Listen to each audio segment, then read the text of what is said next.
Looks like yet another country has fallen victim to financial colonization by the European Union. That's right, starting January 1st, 2026, citizens of Bulgaria are being forced to destroy a part of their history, culture, and way of life in the name of convenience and convergence with the rest of the European modern world. The Bulgarians will be forced to terminate the usage of their previous currency, the lev, that they've been using there since 1880 and have it replaced by the soulless and overbanked euro. I say that they're being forced because it seems like they really are. There are countless protests there against it, and at least according to this poll, the majority of Bulgarian citizens are against the change.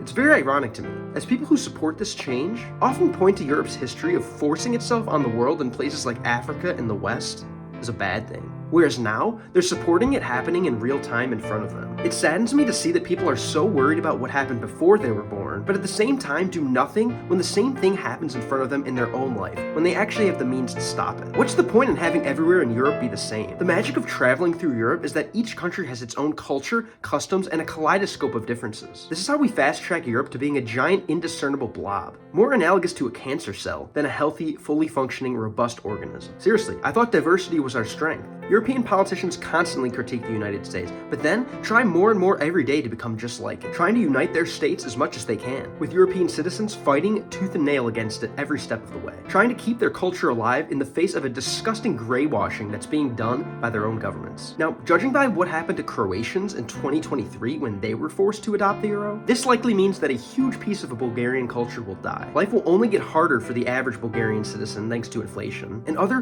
richer Europeans from other countries are going to have much greater leverage in Bulgaria. This literally goes against everything that left-wing Europeans stand for, allowing the elites to have even more power in Bulgaria. But, by design, they're likely too distracted by other things to even realize it. So why exactly are Bulgarians having to go through this? Those who are in favor of euro adoption claim that it's to allow Bulgarians to have a much more stable, smoother, and easier time doing business with the rest of Europe. But that doesn't make sense to me. Any Bulgarians doing international business will likely have to deal with another currency, sure, whether it's euros, dollars, rubles, yen, but do we not have calculators? Can we not easily convert between lev and other currencies on the fly? What about Switzerland? They use their own currency. They're one of the strongest economies in Europe, and they do business all the time with euro-using countries with no problems. So what gives? Well, my theory is that it's not really about ease of business at all. I think it's more about weakening the population, pushing towards individualism, and strengthening the dependence on the European state. Think about it. A strong, united Bulgarian nation, where families work together, is much, much harder to control and subjugate than a weakened, homogenous blob that's being fed by the European beast. That's the end goal. Subservience to the European state at large. What if Bulgaria is doing something that the European Union doesn't like? Well, it's a lot easier for the European Union to punish them if Bulgaria is using the euro.